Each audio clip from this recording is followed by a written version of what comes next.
હાલ ઉનાળામાં શેરડીનો રસ પીતા લોકો માટે એક દુઃખદ સમાચાર સામે આવી રહ્યા છે।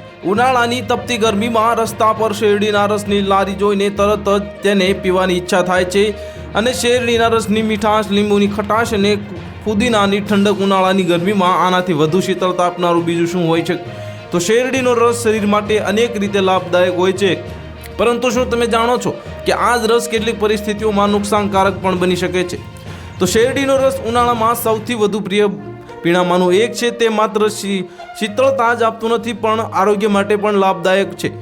જો તમને ગરમીમાં થાક લાગે અથવા તો ડિહાઇડ્રેશનની સમસ્યા હોય તો આ જ્યુસ તરત ઉર્જા આપી શકે છે અને હીટ સ્ટ્રોકનું જોખમ ઓછું કરી શકે છે। અને શેરડીનો રસ લીવર ડિટોક્સ કરવામાં મદદરૂપ થાય છે અને કમળાની સારવાર માટે પણ ઉપયોગી છે। તેમાં રહેલા એન્ટીઓક્સિડન્ટ્સ અને શરીરને જે ઇન્ફેક્શનથી બચાવે છે અને એસિડિટીને ઘટાડે છે। અને આટલા બધા ફાયદો હોવા છતાં કેટલીક પરિસ્થિતિઓમાં શેરડીનો રસ ફાયદા કરતાં વધુ નુકસાનકારક સાબિત થઈ શકે છે। શેરડીનો રસ આરોગ્ય માટે લાભદાયક હોય છે, પરંતુ તેને યોગ્ય માત્રામાં અને સ્વચ્છતાપૂર્વક પીવું જરૂરી છે। જો તમે ઉપરોક્ત પરિસ્થિતિઓમાં આવો છો તો ડૉક્ટરની સલાહ લીધા વગર શેરડીના રસ પીવાનું ટાળવું જોઈએ। અહીં પ્રકાશિત લેખ જે તબીબી, વૈદ્ય, નિષ્ણાંત અને રિસર્ચ આધારિત નિષ્કર્ષ પર છે। તમામ નિર્દેશોનું પાલન કરી વાચકોની જાગૃતિ વધારવાના હેતુથી આ સામગ્રી તૈયાર કરાય છે।